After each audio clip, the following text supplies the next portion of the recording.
is a skill to learn, right? So the best way for you to kind of like play that role is when you're tired. So like at the end of your training day, you know, like, I mean, get someone that's hard, and then still like, I mean, see what it's the minimum that I can do to win that round, right? And then try to accomplish nonetheless, like, I mean, even if you're not at the best.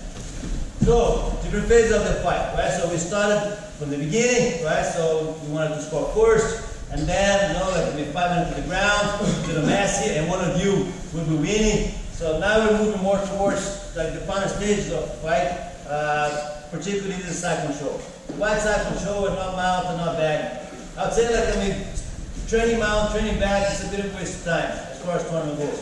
Not that because it's not important, but that because it won't matter that much, right? So if you mount or take someone back in the tournament, you're probably going to win the fight. I hope so, right? And if you're the one on the other end of the stick, you're probably going to lose that fight, right? So, you know, it's a bit of a waste, right? I mean, of time. We have 1 month, right? So we have to focus on what matters, right? So what's going to define who's going to win or not is guard, right? So passing guard, doing guard, and then like, I mean, whoever wins that exchange, we win the match, right? And what defines the outcome of this exchange is side control. So that's kind of the next phase, right? When you pass someone else's guard, how good you are on keeping this position. If you keep the side control for 3 seconds, that guy puts you back in his guard, he's going to have a lot of time to catch up, to meet you and whatnot, right? So if you can hold the side control for 3 minutes, there won't be time left, right? So that's 5 yards. So basically, having the skill to hold the side control and not letting the guy guard, not letting the guy escape, it's a very important skill, right? So if you happen to be ahead of score. If you are not, you gotta get out of there super quick, right? I mean, because, you know, like, I mean, time is running out, you sooner get out of there. Okay, so again, 2 roles to play, right? So either you're gonna be in the bottom, you're ready, you just got your guard passed, things are not looking good, right? So you're gonna have to freak out a bit and get out of there as quick as possible. That's your goal.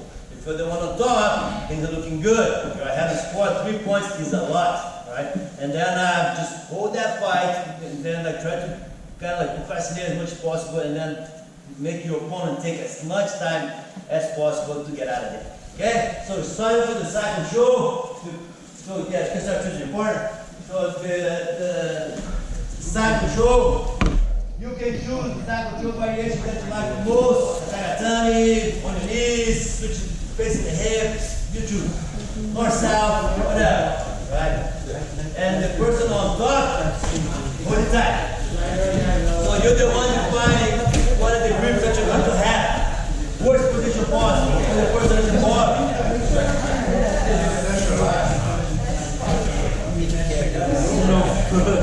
The longer you hold that position, the better.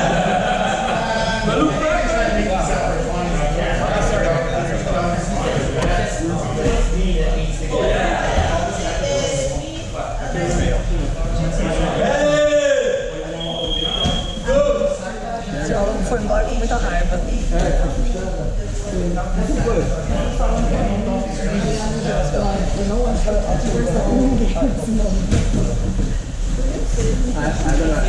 I'm gonna go 130 to be out. The guy there, call him like a fake black belt.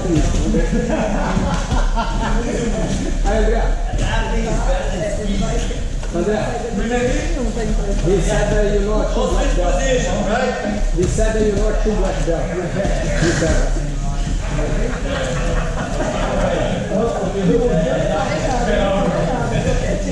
At first escape, anything is escape. If you lose side control, out.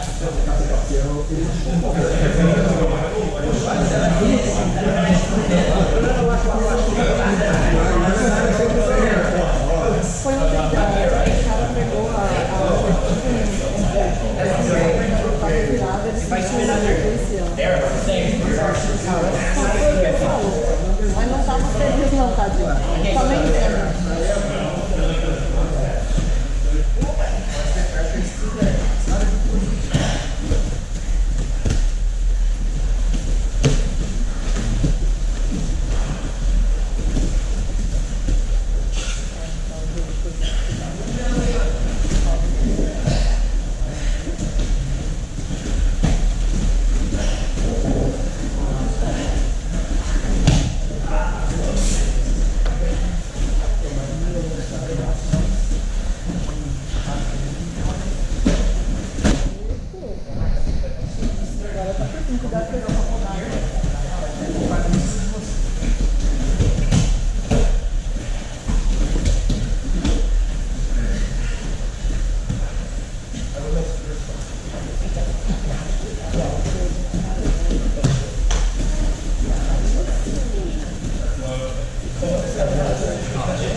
IBJJF tournaments, you usually have 1 round to rest between rounds. So if you're doing 5-minute rounds, you have 1 minute rest. If you're doing 10-minute rounds, you have 10-minute rest. So expect that you're gonna have that much to remove. That's not a lot. All right, okay, line up again. Set, you did it. So another misconception about training for tournaments. Different than physical training. Of course, physical training is important, but physical training, we always want to push ourselves the hardest. We always want to end up tired, but you want to extend your limits. Competition training ain't that. It's quite the opposite. Having competition training should be easier. Like you should make it easier.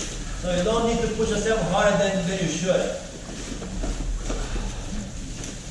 So we covered the different phases of competition rounds. There's a lot of misconceptions and misunderstandings on what you should look for in your training and naturally on the competition day as well.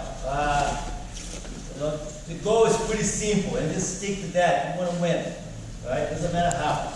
Right? So I always try to go in the tournament thinking that my opponent will be better than me, better prepared than I am.